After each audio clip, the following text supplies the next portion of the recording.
New York energy. Let's get it. Let's get it. Let's get it. This is the Ozone, season 2, we taking flight. New York on lock, every borough ignite. Giants, Jets, Knicks, Yanks, Mets, we the hype. Malik Sauce, Jalen Judge, Lindo, NY Life. MetLife thunder when malignant bars break the rail. Giants running routes, ops fall, we prevail. Sauce Gardner locked down, jet fuel in his stance. MetLife heat beam, Jets defenders advance. MSG vibrate when Jalen Brunson start to cook. Knicks light the garden, ops shook when he looked. Pinstripes roll, Aaron Judge send rockets over Bronx. Bombs drop, Yankees prime, real talk, no cons. City feel glow, Lindo make that leather sing.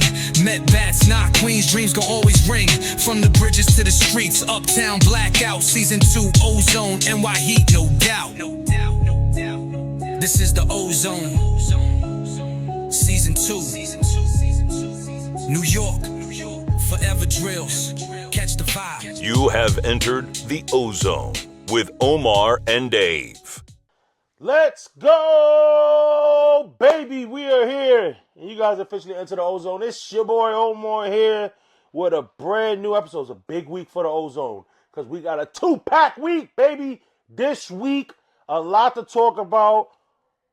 Are the Knicks traded for Anthony Davis? We don't know. Someone finally lost their damn job in the Giants camp. That was about 5 weeks, maybe a season too late. The Jets have made history. A decade of losing. They made that official this past weekend. Hal Steinbrenner, crying broke. A lot to talk about. And a Met homegrown star gets shipped out to Texas. And we got much, much more. But you know who's not getting traded or shipped out? It's the best co-host of the business, super producer Dave. Brother, it's a new week. How we feeling? Feeling good, brother. It is Thanksgiving week, so I am ready to wear my sweatpants to Thanksgiving because who dresses up for Thanksgiving? Well, you dress up. No. I was going to say that's New Year's. I was going to say you dress up to sit in a salad. That's New Year's. I'll say this. Before we even get started, brother, you know we got our rules when it comes to Thanksgiving. There's a few. There's a few of them. This one, for me, is the same that I keep for the Super Bowl. Nobody wants your cauliflower vegan alternative plates. Eliminate that. Eliminate it. Don't want it. Don't want to taste how cauliflower, turkey. I don't want none of that.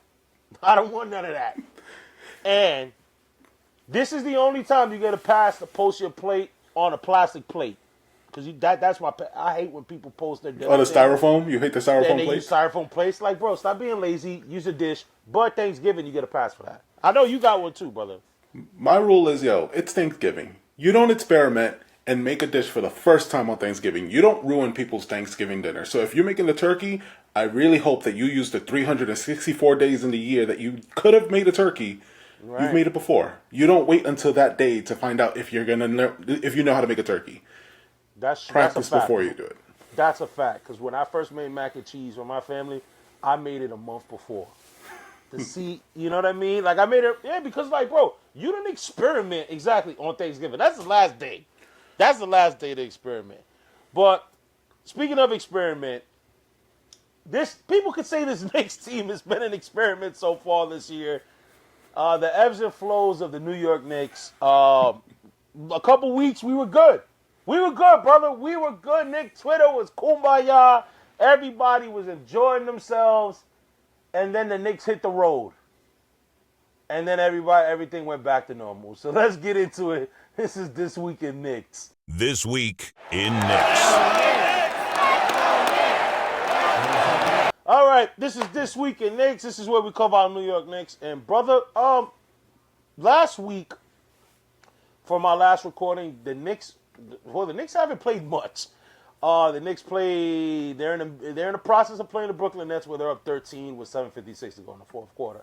However, the Knicks had 2 games. Last week's episode, they did by the skin of their teeth beat a Dallas Mavericks team that's completely depleted. Their best player is D'Angelo Russell at this point. No Cooper Flag, nobody, and the Knicks barely got by. And then I think the Orlando game was the most telling one.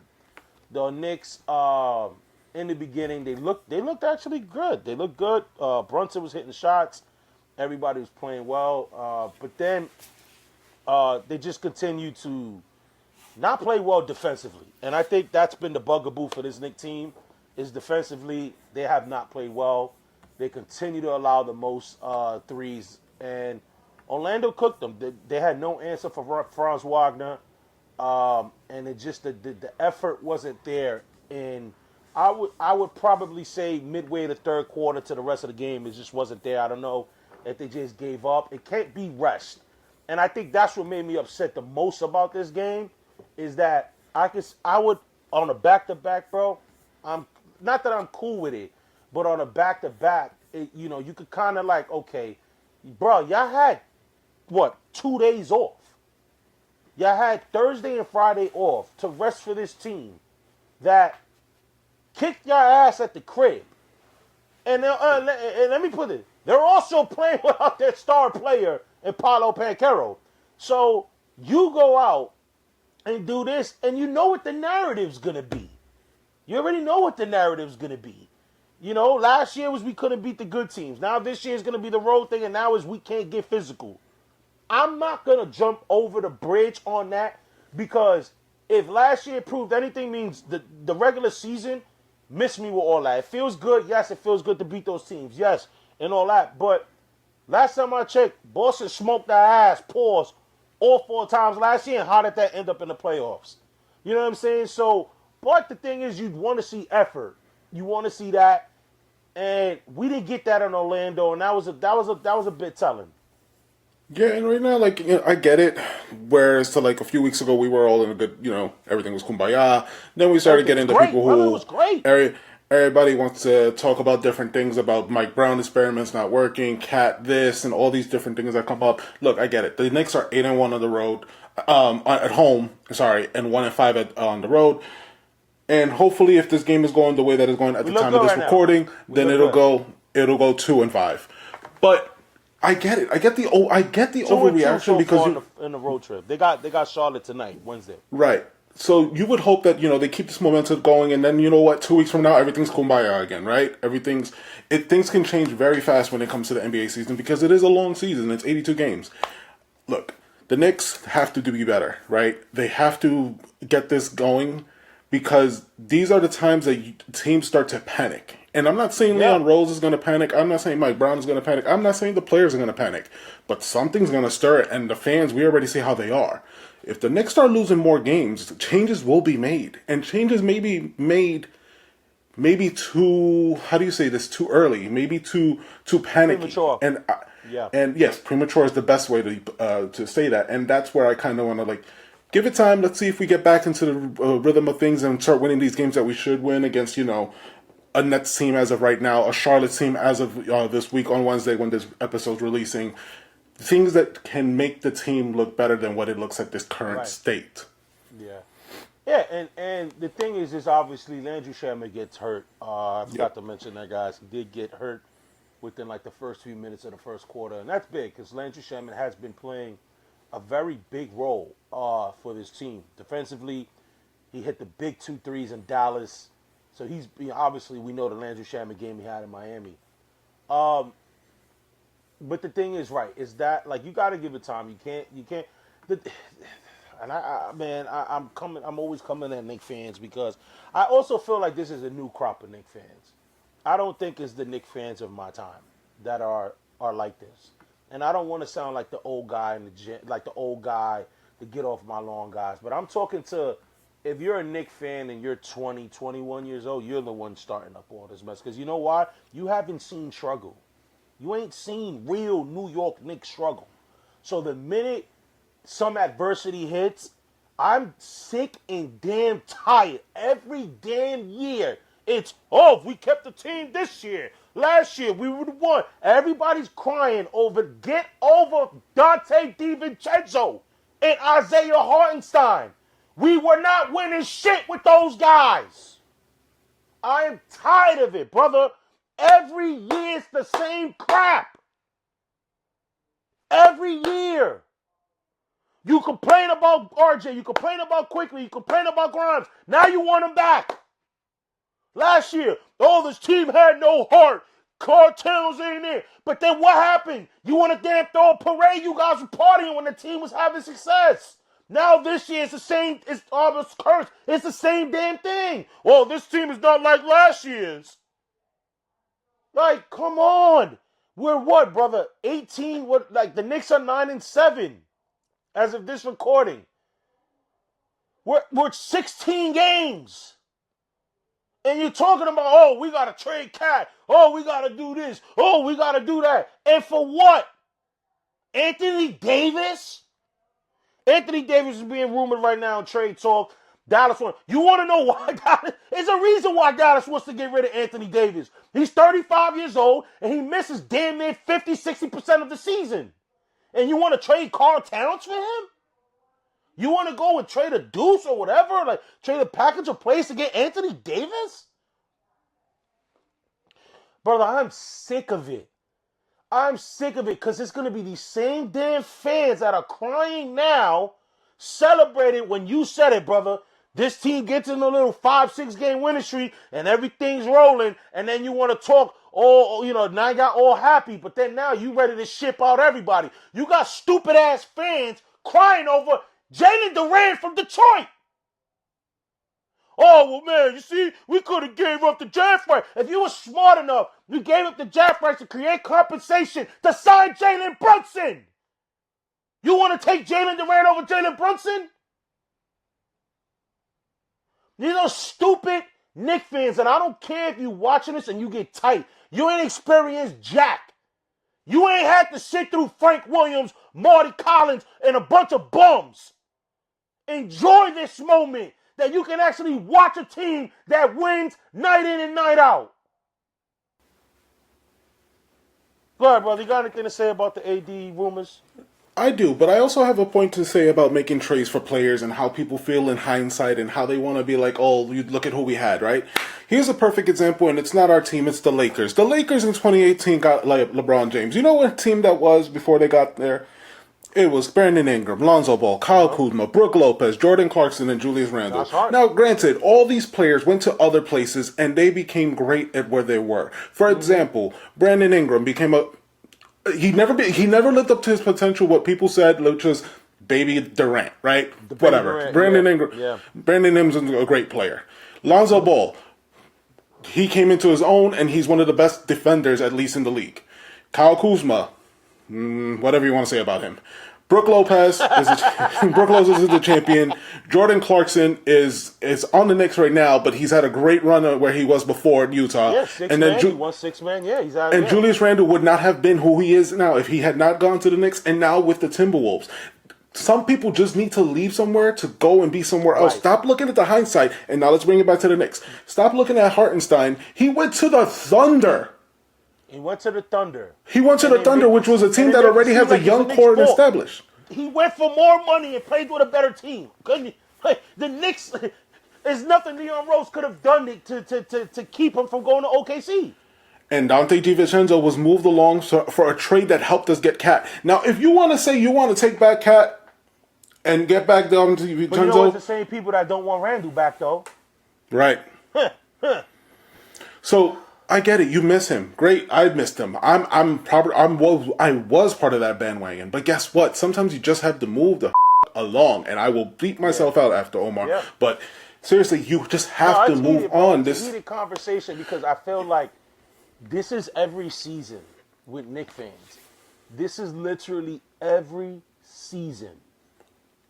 You know what I mean? And brother, the cost of Anthony Davis, right? The cost of him is too high, right? You're not getting him at below market. No, you're going to pay a high price for him. So what are we giving up? You already have struggles with the Knicks contracts right now, right? And the capital and what they can do. What do you think Anthony Davis does to us? Brother, Tim Bonkamps, right? He said, and I quote, about teams not lining up to trade for Anthony Davis. I shouldn't say it's not going to happen, but you talk to people in the league, and there's a lot of teams that are not lining up to take a 35-year-old Anthony Davis making $63 million, and you have to assume that he's going to opt into that deal. And of course he is, because who would give him a max deal, knowing the injuries that this man has? No one's talking about the talent. And we said it on this show when Luka and the AD trade officially happened. If AD could stay healthy, it wasn't a super one-sided deal as people thought it was going to be. But it's his injuries, and it's a big if. And I'm going to talk about this to these Knicks fans. We already got ifs with Mitchell Robinson's health. We already have it with OG Anunoby's health. You want to add another third pillar, another big piece on the if? We're going to be the Los Angeles Clippers of the East, brother, with all these damn hurt players. AD, great player. No one's taking that away from him. But right now, I'm not trading Karl Anthony Towns. I'm not trading nobody to get Anthony Davis on this team. Now, if Chicago wants to do it and make it a feel-good story, him going back home, then kudos to them. I'm not doing that. But brother, I have this quote right here from CBS Sports Sam Quinn, who says, "I've said it all along, Cat is a higher floor, AD is a higher ceiling. For 90% of teams, you prefer the higher ceiling. The Knicks are arguably among the 10% of teams who already have a good enough to prefer the higher floor. I think it's a reasonable debate on both sides." It's not that last part. I don't know about that. But at the end of the day, why would we go and give up so much? Look, we have Cat who's played almost every game this season on a strained quad. He's played every game this year so far. On a strained quad, and he's performing. Mm-hmm. And you want to give that up for Cat to sit on the bench so we can see the street clothes? Because that's what we're going to see? You want to see his fits? Exactly what we're going to see. Yep. This Anthony Davis trade has pissed me off this weekend coming into this episode because I was just like, what is it? What is it that people think they're getting? Anthony Davis is going to get the fountain of youth? Is that what you think is going to happen? Because it's not happening. No, I don't think so. And that's the thing. So, and this team, as you touched on, will go on a 5-game, 4-game winning streak, and then none of these conversations are had. None of them. So I'm not going to partake in these conversations. If delusional Knicks fans want to make the case why they think AD's the best fit, then kudos to them. There are some pages, and y'all know who y'all are that are doing that. And whatever, argue with yourself. I'm not going to participate in those. No. These are fake engagement pages. These are pages that just want to generate their clicks and get people to click on it and get people to react and get more engagement. We're not going to do that. And I know our thumbnail has a picture of AD, and that's because that's the big conversation. That's, our big moves coming ahead. But we're not going to clickbait. We're not going to say anything outlandish to get. No, that's not what we're going to do. We're talking at the topic at hand. These people are making the argument for why AD should be traded for, why the Knicks are stupid for not making this move, why the Knicks are stupid for keeping Cat. These fan pages really annoy me. And I was hoping that it was like spoof locations. I was hoping that it was like an India account that was probably doing it, but no, these people are based out of the U.S.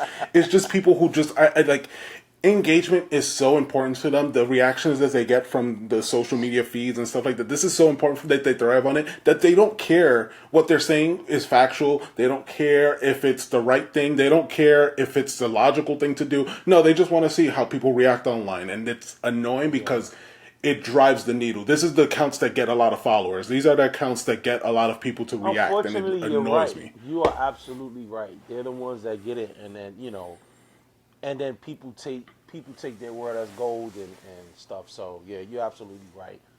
But let's get to the schedule really quick, brother. Let's pop it up. For the remaining of the week tonight, 7:00, so 2 hours from now, they have the Charlotte Hornets. That's an NBA Cup game, so hopefully the Knicks get a little up for that. And then Friday, they're back home against the Bucks. I believe Giannis may still be out for that game. Winnable game at home. And then Sunday's going to be the intriguing matchup. Sunday against Toronto. You mentioned him, Brandon Ingram. Brandon Ingram's been having a hot start to the season.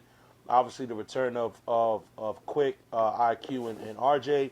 So that's going to be a tough one. That's going to be a tough game. But as we touched on, brother, very winnable games. It's a very we can easily be getting. We're about to wrap it up with Brooklyn. They're about to get a dub. Easily wrap up a string of wins right here. Yeah.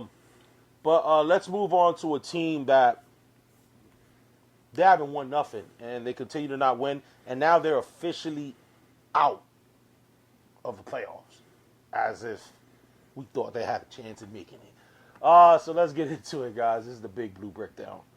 All hail the New York Giants! All right, y'all, this is the Big Blue Breakdown. This is where we cover the New York Football Giants. And the Giants lose 34-27 in overtime to the Detroit Lions. And finally, I guess if you want to look at the good news that came out of it is that Shane Bowen got let go. Finally got fired. The Giants blew 6 double-digit leads this season. I'm gonna show Dave a graphic. Dave's gonna pop up a graphic that it shows the 5 scores that the Giants have had in games where they were up and they lost. And the Giants, brother, with the loss on Sunday, you're gonna post this graphic up too, brother. The Giants have the worst record in the NFL since 2017. Yes, my friend, we are worse than the New York Jets. You see that? 42-101. The Jets are 43-99. Yes, we have the worst record since 2017. And there have been some really bad teams in the NFL. But we said, hold our beer. This is embarrassing. I'll be honest.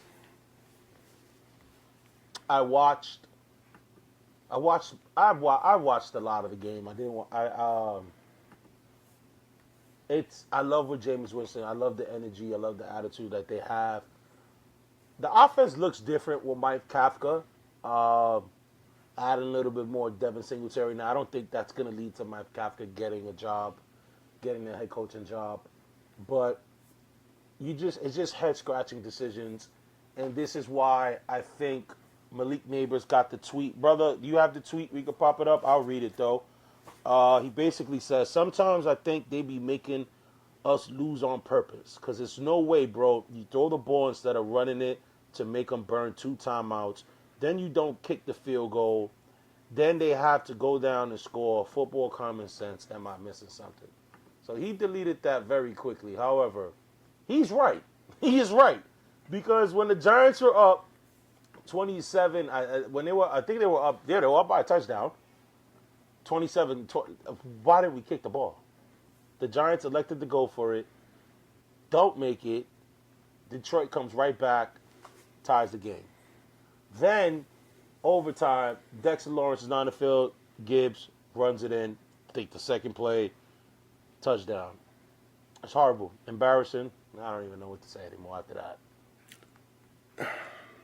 It's hard to find things to be like cheerful, or at least highlights to at least could be considered for the Giants as far as like the season goes. Look, you guys put up 517 yards against the Detroit Lions, who put up 494. So it's not, I mean, there's not too much of a crazy difference, but as considered the Giants, you had 500 yards on offense. If there's anything to look at promise there, like, fine, it wasn't Dart, but it was Jameis Winston, so you now know you have a comparable backup quarterback there if you ever need it. You also know that Wan'Dale Robinson is playing up to the standard that you may want to bring him back.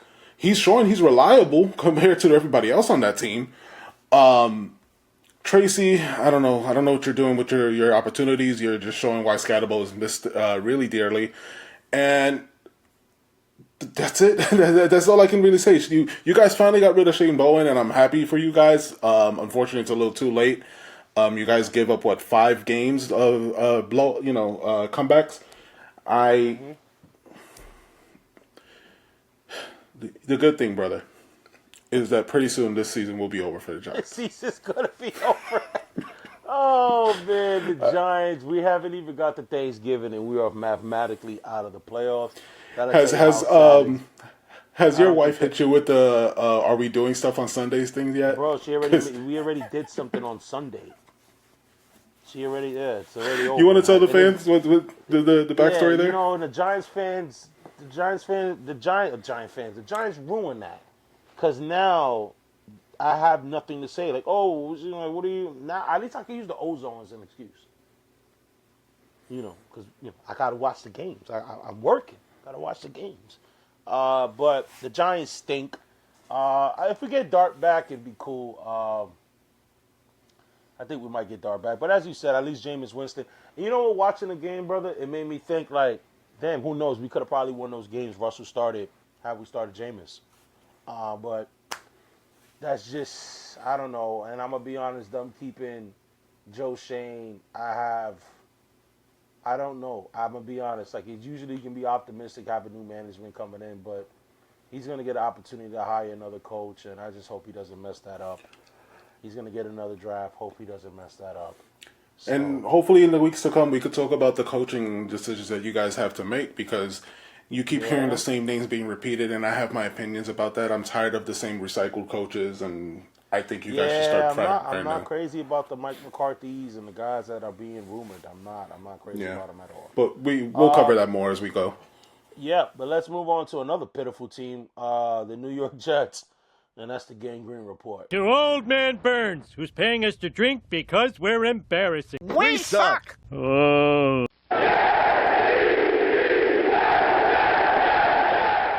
All right, y'all, this is the Gangrene Report. This is where we cover the New York Jets. I'm not spelling your damn name, Miles. Y'all suck. The Jets, they lost a boring game. They lost a game they probably could have won.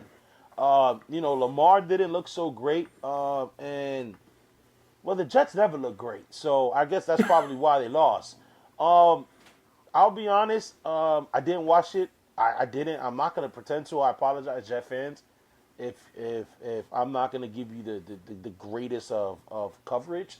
But I'm happy I didn't, because it didn't look like it was an exciting game. I know Breece Hall did have a big fumble, and it hurt him. And I think the little bit that I did see, though, the Jets had an opportunity to win this game. They had opportunities, and the Jets struggled to score points. And when your defense cannot generate turnovers, which I believe the Jets have one turnover, brother, this season, their defense. The record low is 8. They're going to shatter that. I don't think they're going to get that. I don't think they're going to surpass that number. So when you're not that talented on the offensive side of the ball, you got to create turnovers where then you can get yourself a good field position and that sort of thing. And right now, they're playing hard for their coach, but this team doesn't even have talent. I would say the difference, at least with the Giants, is you can be optimistic about Dart, Scatterable, Neighbors coming back. Outside of Garrett Wilson, what does the Jets have? Because I don't know if they're going to bring back Breece. You could say Breece Hall if I knew you're going to bring back Breece Hall. I don't know if you're bringing back Breece Hall. Isaiah Davis doesn't look like he's going to be great if Breece Hall were to leave and then he gets the touches. I don't know, but I know you're going to enjoy this, brother, because this is just regular. This is what you were accustomed to when you first watched football. The Patriots in first place, Jets in last. Brother, it's sad, and I feel sad for us who have to watch it. I feel sad for us who have to watch it. I'm done feeling sorry. As far as this season goes, I'm done feeling sad for Jets fans. The 2 minutes that I did feel sadness for you guys. Brother, like, what is there to be excited for this team? Like, you guys, yes, we have 5 draft picks that we got coming up in the next couple of years. 5 first-round draft picks coming up in the next 2 years. Great. Guess what? You have a defensive-minded coach who just can't get turnovers. What's that all about? You guys should have just kept Salah. Yeah. Salah.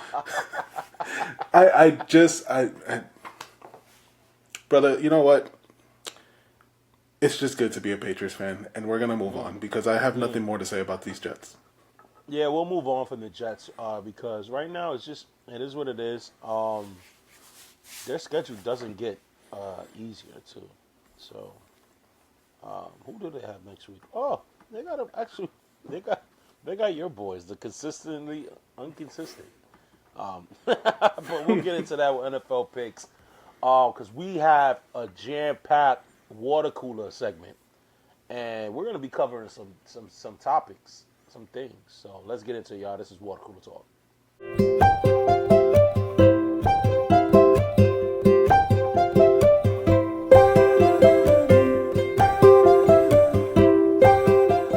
All right, y'all, this is Water Cooler Talk. This is where Dave and I hover around the water cooler. We take a sip of our water and we talk about what's going on around in the sports world.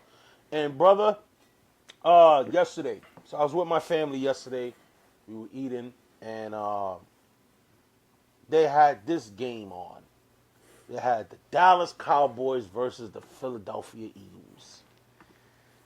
And watching this was painful because you don't get joy when one loses, because that means the other team won.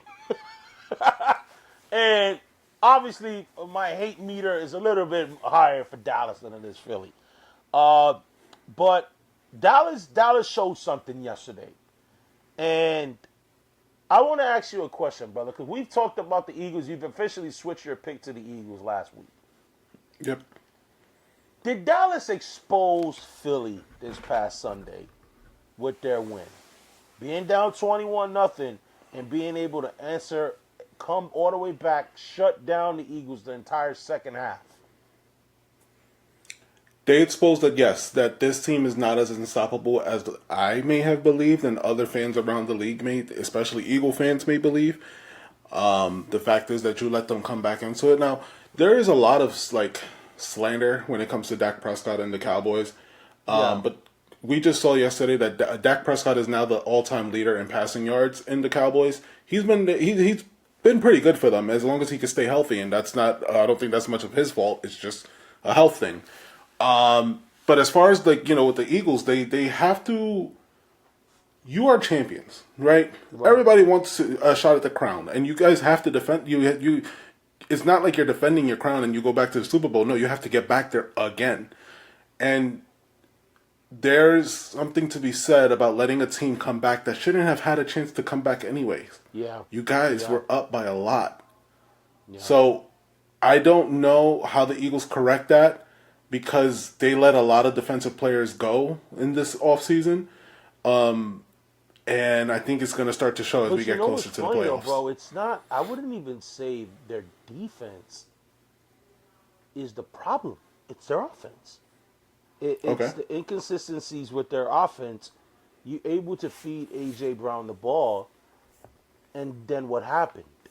You went against a Dallas team that's not very – they haven't been great defensively.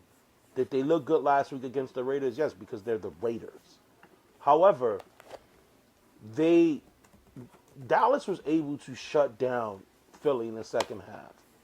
And I think this is why I was so upset at Detroit, was because maybe if you can, yes, if Philly can win on the road, I'm not saying that they can't, but maybe if you could get Philly on the road and, maybe you could rattle them a little bit. And that's what Dallas was doing. Dallas really rode the wave. Shout out to Dak Prescott. I think more the knock with Dak's always been good, and it pains me to say this.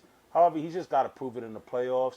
I know they made a big deal about it on First Take on Monday, and it's just like, let's just pump it too, because we've seen Dak have MVP-like seasons and then crap the bed in the playoffs.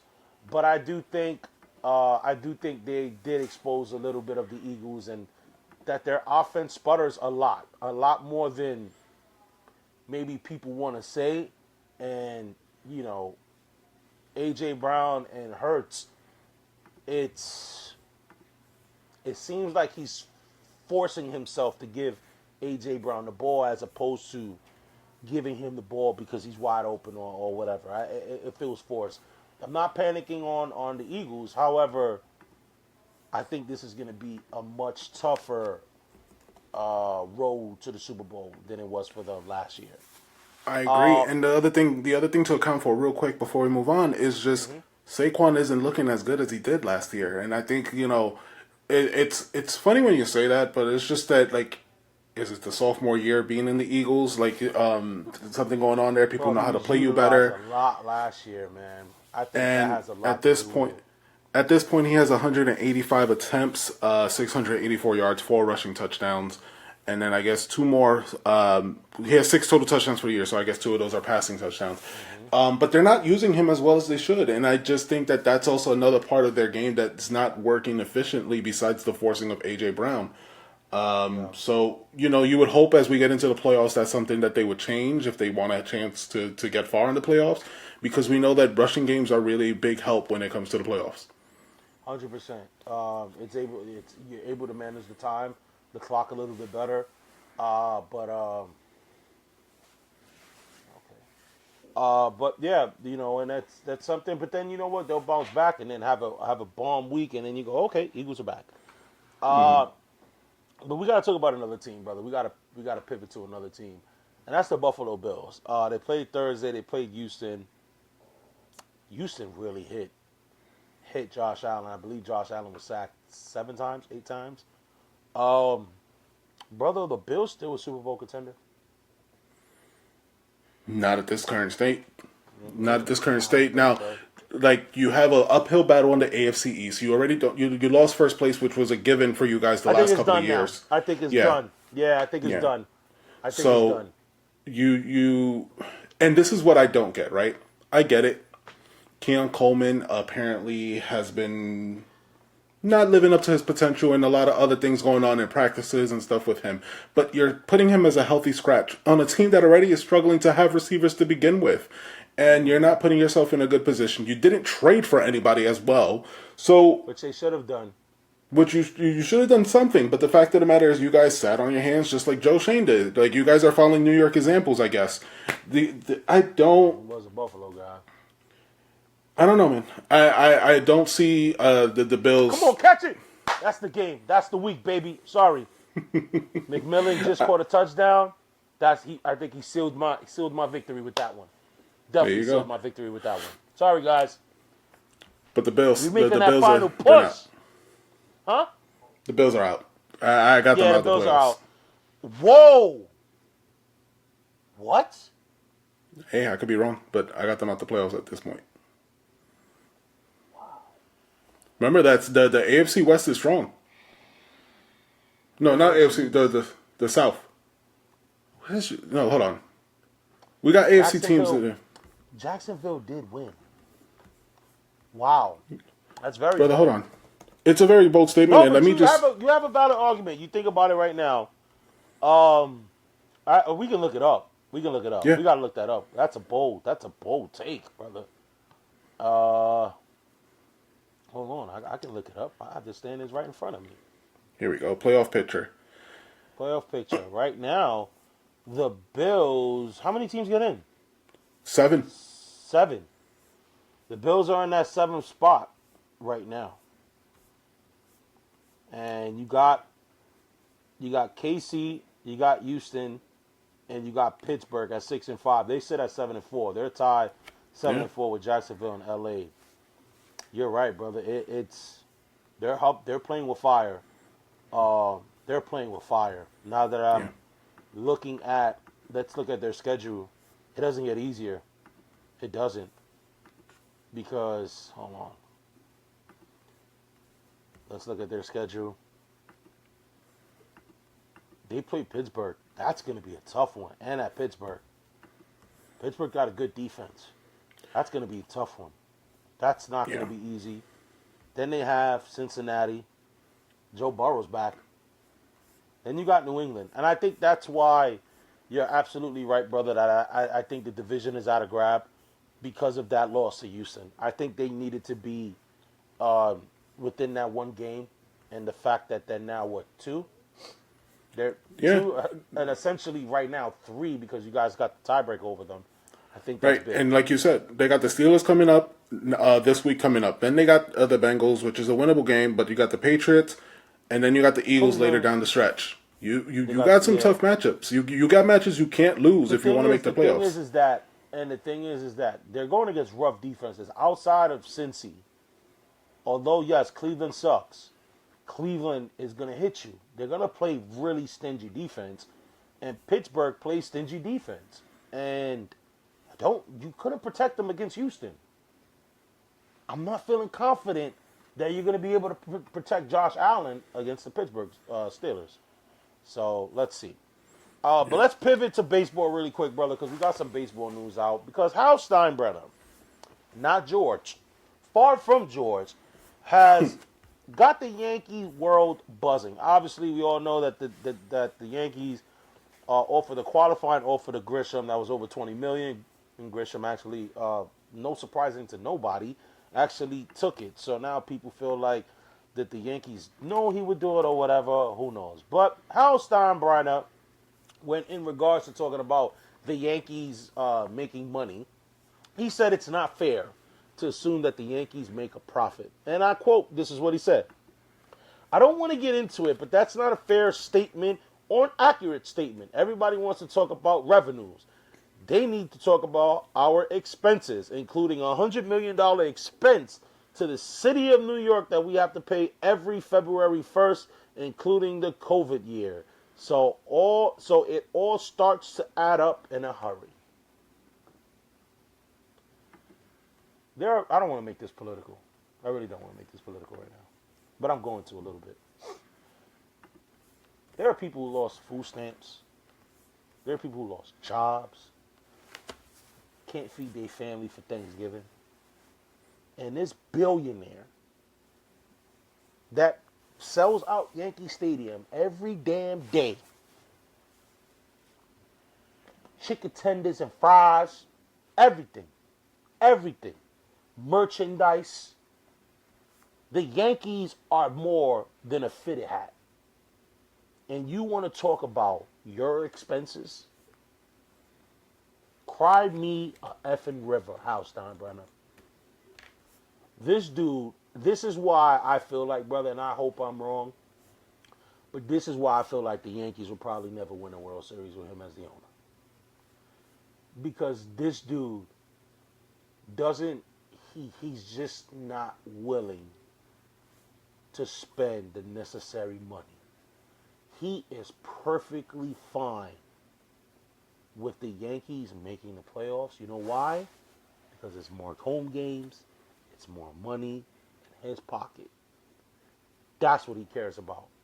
And he'll throw a little Aaron Judge, as I said before. Aaron Judge was as much as a business move as it was a baseball move. Aaron Judge puts butts in the seats. Let's see this year.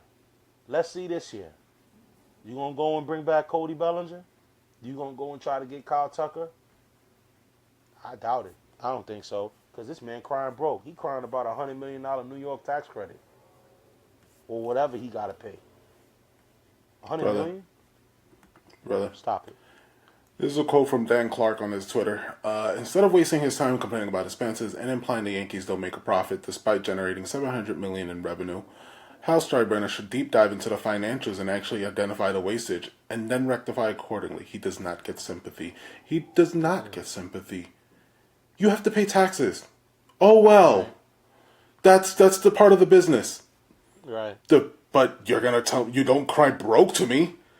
Don't cry broke to me when you see the Dodgers doing what they're doing. Yup. I'm tired of this regime of Hal Steinbrenner, and then also the guy, his puppet right under him. I'm done. Brian Cashman needs to go. Hal Steinbrenner needs to go. Nothing's going to change because this team does make money. That's the thing. And if it didn't, trust me, he'd be saying it. Huh. You know what I mean? This guy doesn't care. And I'll just put it like that. It's statements like that doesn't make me confident that they're going to make the necessary moves this offseason to better this team. And they're going to stay with the status quo because they're going to say they're the regular Yankees offseason lingo. Oh, it's a crapshoot. You just got to get in. They're going to say the same crap that they say all the time. And they're not. They're going to make a little whack, little signing there, a little signing here. And they're going to be like, whoa, our rotation is set. We have this. Well, this guy was hurt. We expect him to be healthy. The same stuff.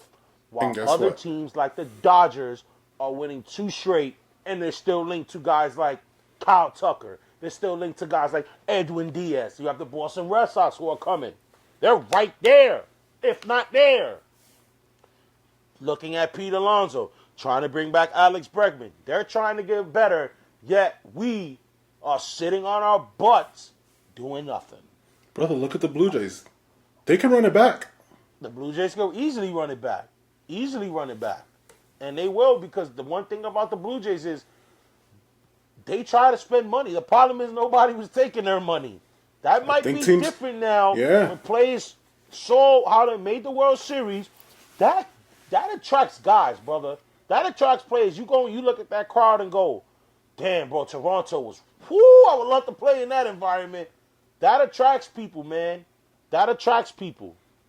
Let's move on to the Mets, because the Mets made an interesting move. The Mets traded a homegrown man, Brandon Nimmo to the Texas Rangers for Marcus Semien. And I thought one thing, brother, on this move. Are they going to try to steal Cody Bellinger from the Yankees? That's what I thought. That's what I instantly thought. You hear the rumblings that the Mets may be interested in Cody Bellinger. You trade Brandon Nimmo, who honestly I think was one of the more consistent Mets. He's 2 years younger. Yes, does he make less money? He does save the Mets. He's going to save the Mets around $30 million. You get Marcus Semien, and who he had a good year with Texas his first year. He's had a couple down years his last couple years. He's a good second baseman. I get David Stern was talking about run defense and run prevention or whatever, but I don't think you make this move without having something. Who's going to play in your outfield now? I instantly thought of that. This is definitely like a win now move on the Mets' behalf. And I'm not the biggest fan of it. You know, the guy's 35, my age, great. But it's not, this isn't like, 35 is great for me. But on baseball terms, now you're pushing close to 40. And you're on your way out. So this isn't the greatest move, in my opinion, for the Mets. I think that you are definitely sacrificing your future to try to win now. And I don't know if this move is the needle mover that you need to make. No, it's not. And like I said, I wonder if this is now just a move that spawns into something else. And that's why when I saw this move, I'm like, does this now? Some have said this should create enough money so where they can easily bring back Edwin Diaz and Pete Alonso. Let's see. But I think it's more of them trying to create space to maybe bring in an outfielder. This is the year to bring outfielders in. You got 2 really good outfielders on the. You got 2, yeah. This is the opportunity to do it. But let's see. It's a long off season. Winter meetings are going to be in a couple weeks, so that's going to be telling. Hopefully the Mets sign. Hopefully the Mets are going to lock in Pete Alonso much earlier than what they did last year. But brother, we got some picks to make because I'm losing. And the season is slowly ending. And I don't think I'm making any ground. So let's get into y'all. This is NFL Picks of the Week.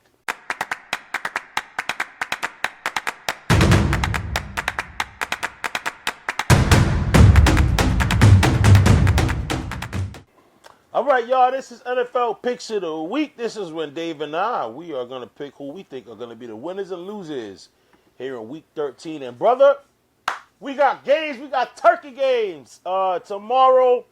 And we got good ones. I'll be honest. These were good. I would say that the NFL hit a home run with these games. Even though on paper before the season it looked good, I think they still look good now. I think they'll still be entertaining games. 1 o'clock. You got, man, remember when the Detroit Thanksgiving games were like, bro, I know it's tradition. Get them out of Thanksgiving. You know, now with them being good, it's actually good to see them.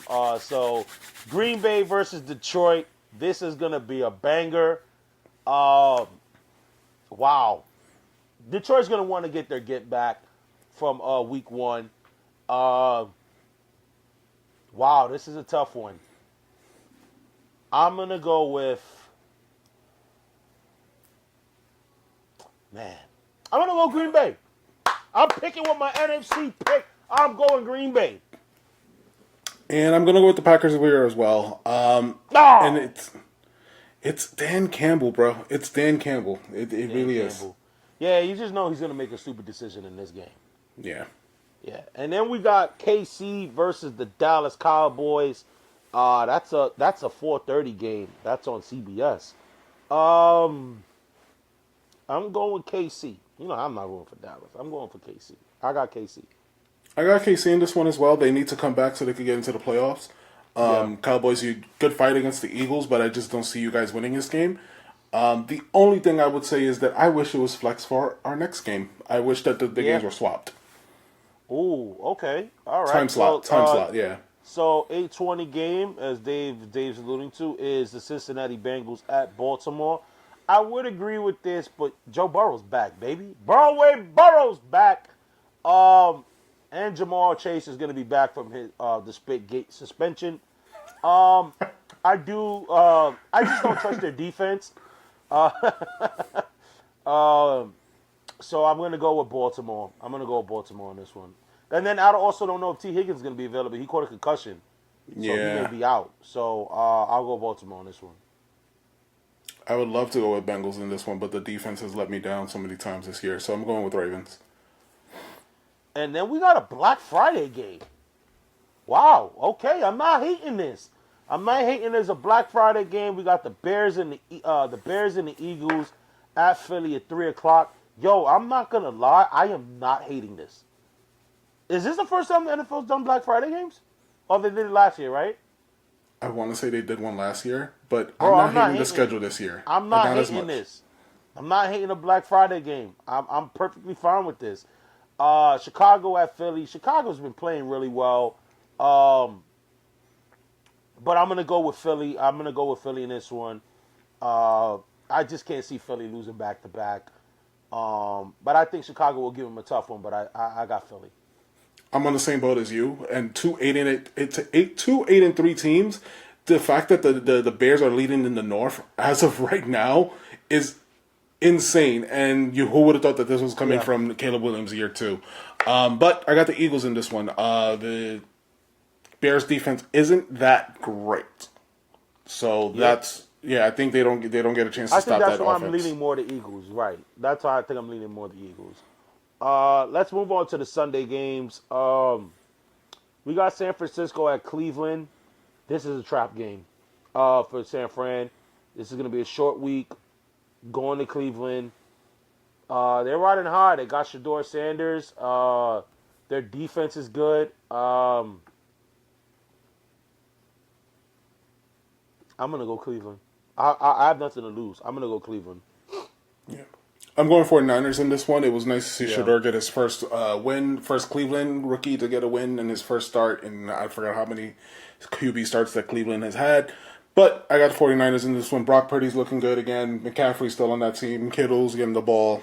It's a lot of things going right on there. I'm hoping Cleveland's defense can create turnovers and make it a close game. Give Shador some field position and make it closer than what I think. It's only a 4.5 spread. So, that, obviously. And they got Myles Garrett. They got Myles Garrett, who's on pace to break that record. Vegas doesn't have it like being a blowout. So then we got Jacksonville, Tennessee. Tennessee's offense showed a little fight against Seattle last week, but I just don't have any confidence that they'll beat Jacksonville. I'm going Jacksonville. Yeah, Jacksonville's hitting on all cylinders right now, and hopefully this is just leading to a better draft position for the Titans so they can get some help on that line.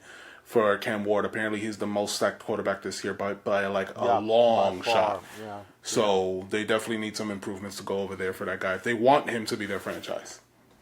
Yeah. Go Jaguars. Then we have Houston and Indianapolis.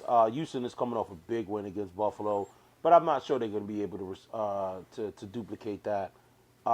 Indy's coming off a tough loss. Is Daniel Jones, the clock strike midnight on Daniel Jones? Some people say it has, but I think Indianapolis wins this game. I'm not ready to say that yet. They're 8-3 at this moment, so if that's the clock striking on that team, then fine. I do think that the Texans' defense will make it tough. What does keep me from going anywhere near the Texans is if Stroud is to start. They play better without him.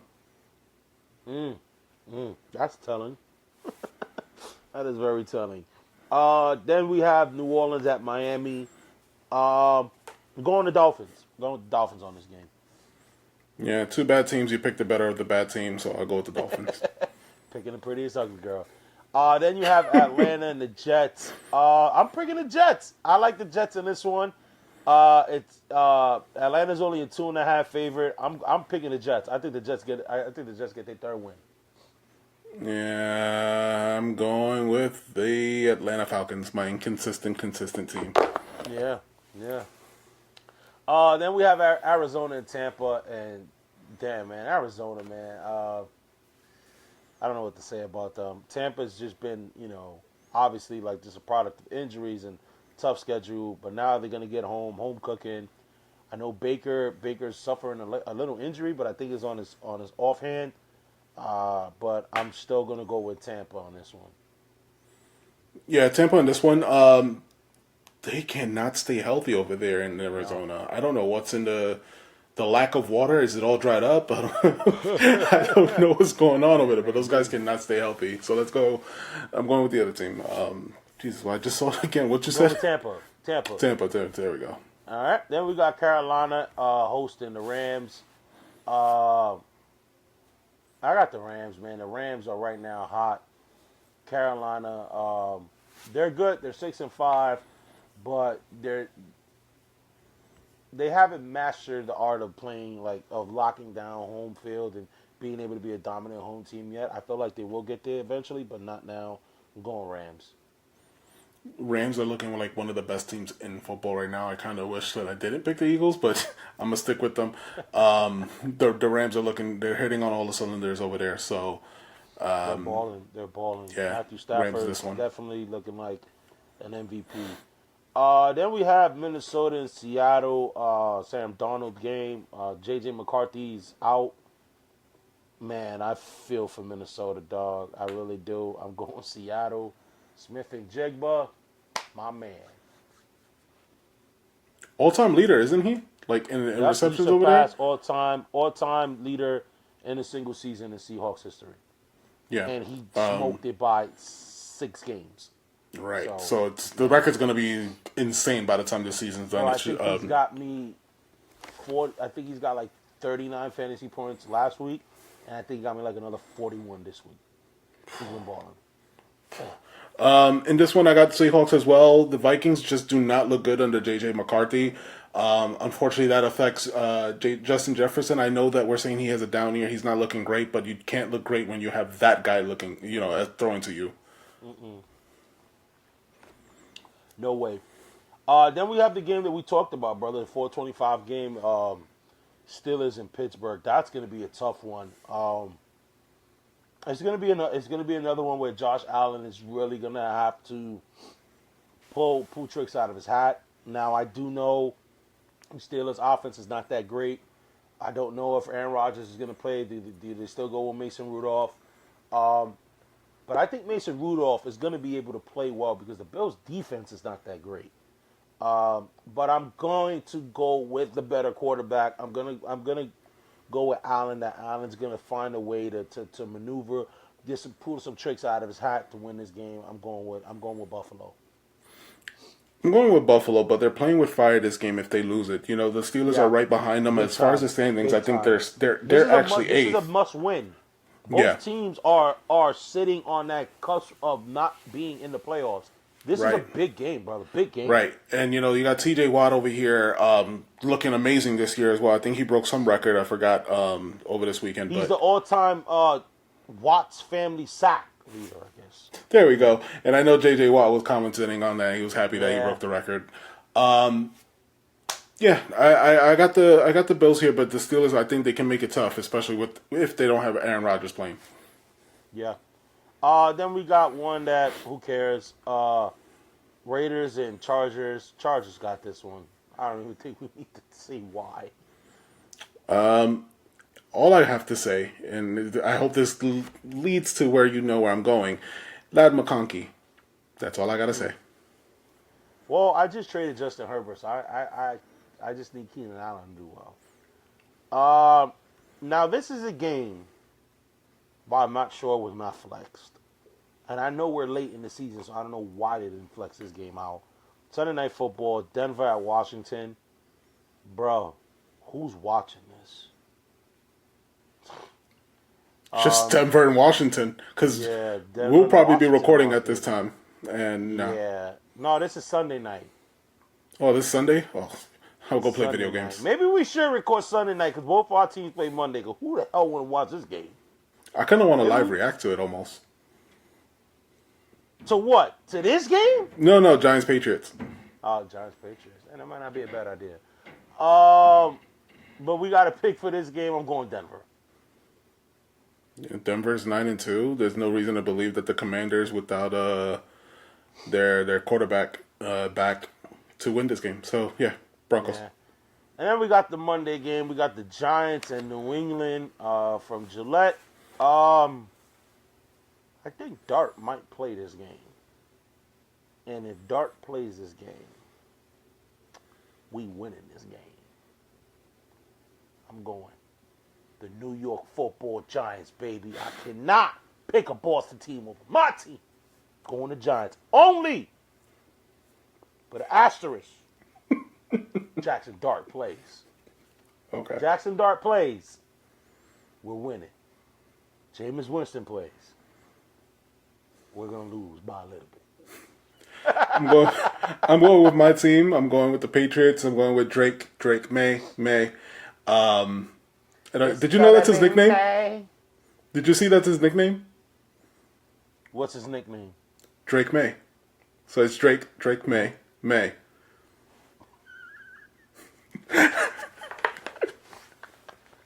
I'll send you a clip later after this, but Lord! I honestly, brother, like I feel like I'm kind of disappointed with the standings and how they are for the Giants because I feel like we could have been more excited for this matchup had the Giants been in a better position. I think we would have more excitement for it. The Giants coughed away a lot of wins, and the Giants could. What's their record? 2-10. 2-10. You could have been 7-4. Giants could have easily had 3-4 more wins. Yeah. Easily. 5-5, at worst 4-6. It's just, you look at the games, and obviously they fired the defensive coordinator, rightfully so, but it's a little too late. So hopefully we can be a little spoilers and spoil you some things for you guys. But guys, we cannot wrap up an episode without sharing you guys the highlight of the week. He's on fire! All right, y'all. Highlight of the week is going to my boy, Jameis Winston. Is Jameis Winston. Was this considered a flea-flicker, I guess? A flea-flicker kind of play where he throws the ball. Was it Wandell that threw it to him? Garnowski. The punt returner. Yep. Yeah, so a handoff, and then he throws it to Jameis Winston. But then look at the juke, and the stiff arm. Jameis Winston's an athlete. He is an athlete. Finger roll celebration. And you would have thought then, with the Giants taking a 27-17 lead, that we would be good. But apparently not, because Shane Bowen was our defensive coordinator still at that time, and the Giants blew the game. But Jameis Winston, you got the highest honor you can get in sports, and that's the recipient of the highlight of the week, brother.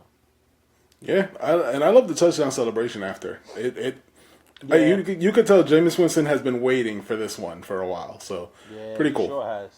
Jameis is the guy, man. He is one of the he is definitely a guy that you want on your team as a backup. Like 100%.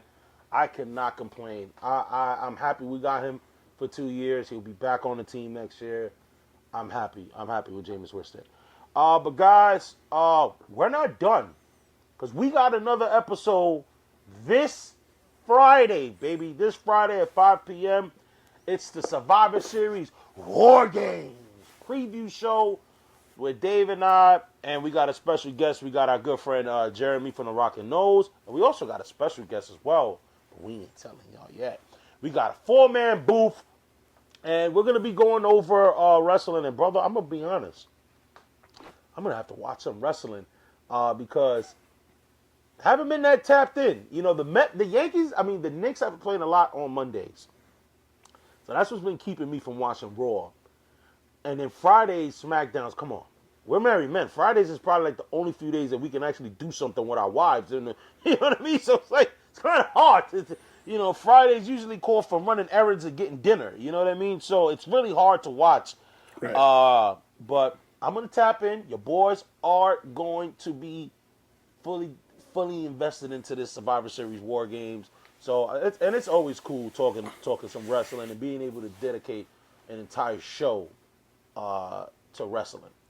So guys, be sure to follow us on all our social media platforms where we guys send you guys the reminders of when episodes are coming out. So by doing so, follow us on TikTok, Twitter, IG, Threads, and Reddit. Guys, thank you guys. Help us get to 200 subscribers, guys. We are stuck at 169 right now, but you guys can make it happen, and by doing so is by showing love and sharing love and subscribing. Dave has been putting the subscriber thing on the episode. What are you guys doing?